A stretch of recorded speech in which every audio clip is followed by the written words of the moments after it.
Bonjour tout le monde et bienvenue dans Une patte dans la psychomote, le podcast 100% dédié à la médiation animale.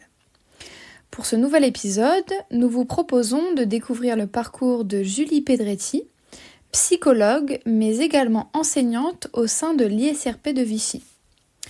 Dans un premier temps, nous parlerons de son rapport avec les animaux, puis nous parlerons de ses expériences en termes de médiation animale et de son avis sur l'utilisation des animaux dans la psychomotricité. Installez-vous confortablement et c'est parti pour 20 minutes de médiation animale. Bonne écoute. Je te propose de te présenter, dire ce que tu fais dans la vie et puis on va commencer comme ça. D'accord, donc je m'appelle Julie, j'ai 41 ans bientôt. Je suis psychologue depuis 2008, après un parcours assez long dans la psychologie du travail. Et suite à un burn-out, j'ai décidé de devenir plutôt clinicienne, puisque je suis maman d'un petit garçon qui m'a orientée vers la clinique. Il a un profil atypique, donc je me suis formée. Et après ce burn-out, je me suis dit que je pouvais continuer la psychologie autrement que dans une entreprise et que auprès des entreprises. Donc c'est comme ça que je suis devenue libérale, mais tout en étant aussi enseignante. J'ai enseigné dans plusieurs écoles différentes, dans des parcours aussi pour les travailleurs sociaux. Un peu tous les parcours d'ailleurs. Et puis j'enseigne aussi le comportement animal. Je ne vous apprends rien. Après, au niveau parcours professionnel, en fait, je suis une atypique, au sens où de formation, mon Master 2 est orienté psychologie du travail, ingénierie de la formation. Et c'est un choix de m'être formée à tous les parcours en clinique pour pouvoir accompagner les personnes, que ce soit les enfants, les adultes, les personnes âgées, avec différentes pathologies. Parfait. Du coup, quel est ton rapport avec les animaux en général ? Mon rapport avec les animaux. Initialement, enfant, le tout premier livre que j'ai lu s'appelait La baleine. Je m'en souviens puisque j'étais encore en maternelle en fait, et j'ai appris à lire avec ce livre-là. Et du coup, je me suis passionnée pour le comportement des cétacés. Ensuite est venue la passion pour les requins. Je connaissais par cœur tous les noms latins des 350 espèces de requins. Au final, ça a guidé toute ma scolarité parce que je voulais travailler avec les animaux. Donc j'avais vraiment un rapport fusionnel. On avait 4 chats à l'époque et un chien. Je passais beaucoup plus de temps avec eux qu'avec les êtres humains. J'étais pas vraiment prédisposée à être psychologue, je pense. Et puis, donc, je me suis dit, je vais étudier les baleines, les dauphins. Donc, je voulais être cétologue, ce qui est une spécialisation de l'océanographie. Donc, le rapport aux animaux, il est là depuis le début. Alors, effectivement, c'était davantage les animaux marins qui me passionnaient, mais avec un lien avec mon chien, mes chats, puis mon cochon d'Inde, en grandissant. Et puis, c'est ce qui a orienté le fait que je passe à l'époque un baccalauréat scientifique. Puis que je rentre en fac de biochimie. Et j'ai décidé d'arrêter quand j'ai compris que je ne pourrais pas travailler avec les animaux, avec ce parcours-là en tout cas, à Clermont-Ferrand. Et donc je suis rentrée en psychologie pour faire de l'éthologie. Et cette année-là, pour l'anecdote, le professeur qui enseignait l'éthologie est parti vivre 4 ans dans une maison gonflable pour étudier les fourmis géantes en Amazonie. C'est super. Et donc je me suis dit, ok, tu seras psychologue. À défaut d'étudier les animaux, tu vas étudier les humains. Parce que quand même, j'avais un peu besoin de comprendre l'être humain. Et donc voilà, les animaux ont toujours été une ligne directrice dans ma vie. À l'heure actuelle, j'ai 6 chats, 9 axolotes. J'ai eu une centaine de rats. J'ai eu un rat africain, un rat de Gambie. J'ai eu une dizaine de hamsters. 4 ou 5 cochons d'Inde. Et je compte pas le nombre d'aquariums que j'ai pu avoir avec toutes sortes de poissons. Je ne vais pas vous donner les détails. Voilà. Ok, super. Et du coup, de là, nous, on a une petite idée, mais comment est-ce qu'on fait le lien entre l'éthologie et du coup la psychologie et le comportement de l'humain ? Alors, c'est une question que je me suis posée notamment avant de vous donner des cours, quand j'ai commencé ici il y a quelques années. Je pense qu'en comprenant l'animal, on comprend ce qui constitue nos fondamentaux en termes de fonctionnement psychologique, comportementaux, en termes de comportements innés et acquis. Comprendre le monde animal, c'est en fait comprendre l'être humain avant que la culture vienne complexifier tous les comportements. Donc je pense que l'éthologie devrait être une base à la psychologie, et c'est le cas dans votre école. C'est pas encore assez le cas à mon goût dans les différentes structures d'enseignement. Mais je pense que voilà, l'éthologie devrait être un prémisse à l'étude de tout ce qui concerne l'être humain.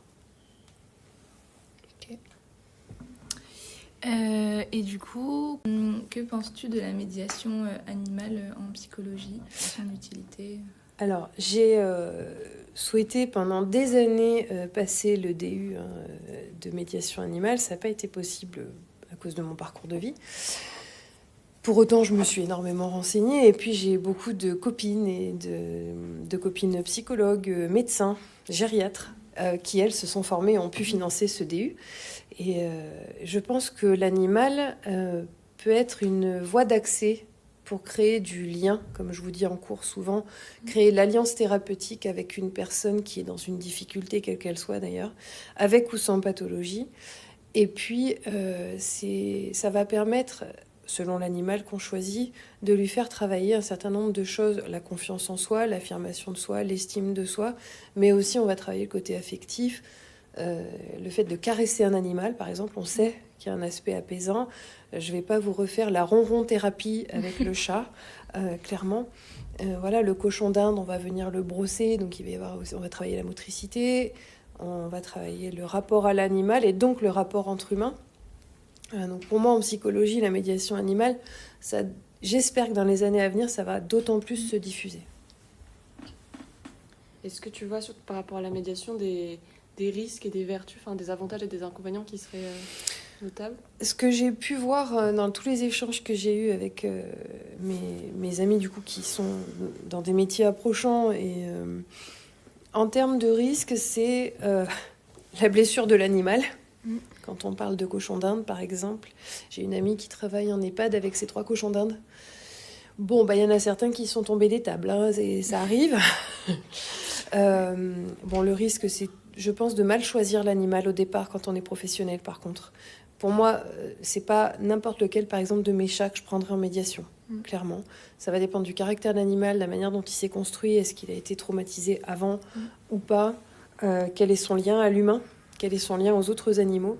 Donc tout ça, je pense que c'est des risques au sens où on doit les évaluer avant de mettre en place une séance de médiation. C'est pareil avec les chiens de mon amie qui est médecin gériatre. Elle a l'un de ces deux, les deux viennent avec elle en médiation. Et la plus jeune, la chienne est très affirmée. Donc dès qu'il y a une personne âgée qui essaye d'un peu la brusquer ou la guider, la chienne va avoir tendance à se mettre en opposition. Alors pas de là aller à l'agression, alors que son mâle est un nounours, comme elle me dit, et va laisser les gens lui faire absolument tout. Donc, je pense qu'il faut quand même évaluer l'animal, puis évaluer la situation de médiation, puis évaluer les personnes qui vont bénéficier de la médiation.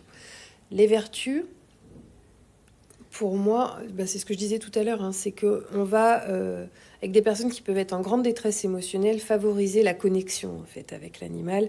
Et on va créer l'alliance thérapeutique et du coup la mise en place de la prise en charge au travers du rapport à l'animal, ce qui va permettre de dévier d'un rapport d'humain à humain immédiat. Donc du coup, tu n'as pas passé ton DU pour faire la médiation animale. Est-ce que tu l'envisages à l'avenir? Oui, toujours. Si je dois continuer la psychologie, parce que je me laisse le choix chaque jour d'arrêter ce métier le jour où il n'aura plus de sens pour moi, et donc plus de sens pour les gens que j'accompagne. Mais si je dois continuer, effectivement, oui. Le DU fait partie des choses que je voudrais passer pour valider officiellement mes connaissances de la médiation animale, on va dire. Et puis, j'ai eu l'occasion, un peu sans que ce soit anticipé, d'emmener mes chats en consultation. Et j'ai vu le changement sur les patients que je recevais. Donc oui, ça fait partie de mes projets. Okay. Du coup, si tu étais une patiente, donc tu serais d'accord pour faire une séance avec la médiation animale Oui.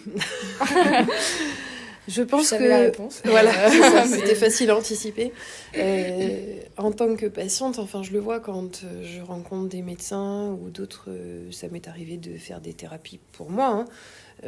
Nombre de fois où pour me lier avec le thérapeute, j'aurais préféré qu'il y ait un animal, au sens où, en plus, dans mon cas, étant psychologue, quand on va voir un psychologue, il y a un peu de difficulté à se décaler de son métier et à se mettre dans le rôle du patient, en fait, puisqu'on est habitué à être dans le rôle du thérapeute. Et je pense qu'aurait eu un animal, ça m'aurait clairement aidé à me remettre dans ma posture d'humain et non de thérapeute. Donc oui, et puis je le vois dans les hôpitaux, dans le médical, il y a un tel stress aujourd'hui, une telle anxiété face à la médecine. Je pense que nombre de médecins gagneraient à être accompagnés de leur chien ou de leur chat. Carrément. Et au niveau de la place des animaux, tu vois plutôt ça comme une présence dans la séance et on voit qu'est-ce qui se passe avec lui, ou quelque chose qui aurait une demande précise pour du coup arriver à une communication, vraiment une demande de l'humain pour l'animal. Je pense qu'il peut y avoir les deux. L'idée d'avoir un animal présent dans la pièce a son utilité, donc je pourrais vous expliquer comment je le vis avec mes chats. Je pense que la simple présence de l'animal, de toute façon, est bénéfique, au sens où ça crée un apaisement, selon l'animal, bien évidemment. Et donc, c'est pour ça que je disais tout à l'heure, choisir l'animal, comment il fonctionne, etc. Et après, si on passe dans le fait d'une demande de l'humain, du coup, c'est une séance de médiation qui va être préparée. Donc, ça veut dire qu'on va préparer l'animal, on va faire une séance de préparation avec le patient, et ensuite, on va les mettre en lien. Donc on n'est pas dans la même démarche, on est dans une démarche active dans le deuxième cas, alors qu'on est dans une présence passive dans le premier cas. Je pense qu'il y a un intérêt pour les deux, mais ce n'est pas le même travail pour nous qui prenons en charge des patients. Ok.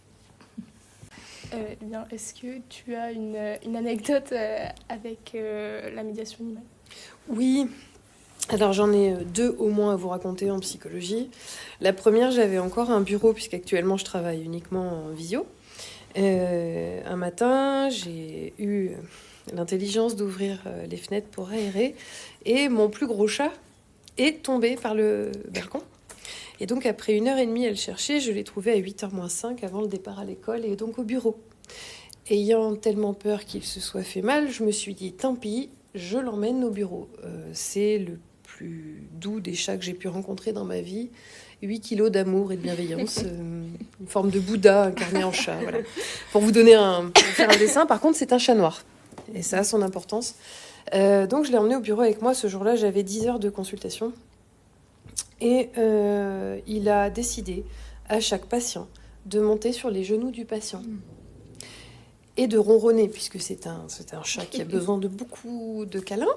Et en fait, alors il y a une patiente qui était allergique au chat, d'où le fait d'anticiper dans les séances, qui m'a dit il est mignon, mais alors faut pas qu'il m'approche. Voilà. Pour autant, pour les 9 autres, ça a beaucoup changé la donne, puisque c'était pour un nombre d'entre eux un début de thérapie. Et au final, la présence de Mabon, puisque c'est son nom, a permis de créer du lien avec moi. Donc je vous parle d'enfants, d'adolescents, d'adultes. Et il a de lui-même respecté chaque personne, c'est-à-dire qu'il y a des personnes qui étaient plus ou moins à l'aise avec les chats, et donc il prenait le temps d'approcher. Il a tout de suite senti qui était parfaitement à l'aise et aimait les chats et qui était moins à l'aise, et il a même réconcilié un de mes patients avec les chats, qui du coup a adopté un chat dans l'association d'où venait le mien, pour vous donner une idée. Voilà, ça c'est la première anecdote. Et la deuxième, donc je travaille en visio de chez moi, donc j'ai 6 chats à la maison. Et donc, mes chats viennent beaucoup pendant les consultations, si je leur laisse l'opportunité et la porte ouverte. Et ils viennent, j'ai remarqué qu'ils venaient beaucoup quand ils entendent les personnes pleurer, s'énerver. Puisque donc, quand je suis seule à la maison, évidemment, je ne mets pas les écouteurs, donc ils entendent. Et très souvent, ils viennent sur le bureau. Alors, soit ils font un câlin à ma tablette, voilà. Et très souvent, ils viennent se montrer. Et les personnes, en fait... soit ça fait une tâche distractive et du coup la personne me dit « Oh mais il est trop mignon !» Et on commence à parler chat. Soit le chat s'allonge sans que la personne fasse vraiment attention et se met à ronronner et la personne perçoit le ronronnement et me dit « Ça me fait tellement du bien le son que vous avez mis. » Oui, alors en fait c'est le chat. Voilà. Donc on est sur ces choses-là. Ok. Du coup, tout à l'heure, tu parlais de reprendre du coup avec le DU et te spécialiser derrière. Est-ce que tu sais avec quel type d'animaux tu aimerais du coup travailler dans ta profession? Alors, si je devais choisir, je pense que je prendrais un chat, celui qu'on a évoqué tout à l'heure, qui semble naturellement prédisposé à la médiation animale. Ensuite, je pense que dans mes projets, c'est de reprendre un chien. Donc, je pense que le chien, une fois bien accompagné, pas le jeune chiot, hein, mais le chien adulte. Voilà. Et pour moi, un animal qui devrait avoir sa place en médiation animale et qui, à mon goût, suscite encore trop de peur et d'angoisse, c'est le rat. Au sens où c'est un animal qui est particulièrement intelligent, qui est doué d'apprentissage, de mémoire et aussi de beaucoup d'affect envers l'humain, dès lors qu'il reçoit de l'amour. Et je pense que c'est un animal qui peut aider énormément en médiation, si ce n'est le côté peur ancestrale et culturelle qu'il peut déclencher. Voilà. Du coup, qu'est-ce que tu connais de la psychomotricité et de comment on pourrait utiliser les animaux, mais dans ce cadre-là, du coup, de la psychomotricité? Alors, je n'ai pas beaucoup de prétentions sur ce domaine, puisque ce n'est pas ma spécialité. Simplement, mon ami qui travaille en EHPAD, notamment en médiation animale, travaille en collaboration avec une psychomotricienne et me racontait que pour les cochons d'Inde, par exemple, ce qu'elle travaille le plus souvent, c'est la motricité fine. Donc, elles fournissent une petite brosse, un petit peigne, voire même, pour ceux qui ont les poils longs, des petits élastiques. Et donc, chaque cochon d'Inde passe son moment coiffure. Et elle m'expliquait que les personnes qui participent à ces activités de motricité fine, en fait, au bout d'un moment, ça déclenche beaucoup de rire, de sourire. L'animal se met Enfin, le cochon d'Inde, c'est un bruit un peu... Ça ressemble à du ronronnement presque quand il est content. Donc, du coup, ça permet de générer pas mal d'échanges et elles animent, du coup, ce genre d'atelier toutes les deux. Donc, je trouve ça intéressant. Après, j'ai très peu de connaissances sur l'animal dans une séance de psychomotricité. C'est le seul exemple que j'aurais à donner. Okay. Eh ben, je pense que du coup, on va arriver à la fin de l'interview. Simplement, la question un peu rituelle qu'on pose à chaque fois qu'on interviewe quelqu'un, c'est du coup, si, pour résumer un peu tout ce qu'on a dit, toi, tu devais donner ta définition de la médiation animale, qu'est-ce que ce serait? Je pense que pour moi, si j'oublie un petit peu le côté académique de mon métier, la médiation animale, c'est avoir assez d'humilité pour donner son rôle de thérapeute à l'animal à notre place, en fait. C'est pas de l'utiliser comme un outil, c'est simplement de lui permettre d'apporter la forme de thérapie qu'il est en capacité d'apporter à notre place et qu'après on viendra compléter. Je pense que la médiation animale, c'est un peu l'humilité. La base, c'est l'humilité du thérapeute. Voilà. Eh ben, super, c'est beau. Merci. C'est très beau. Merci Julie. C'est donc la fin de ce podcast. On espère qu'il vous aura plu. Et si ce sujet vous intéresse et que vous voulez plus d'informations, n'hésitez surtout pas à nous rejoindre sur notre Instagram qui est une patte dans la psychomotre. Et sinon, on vous retrouve très bientôt pour de nouveaux podcasts.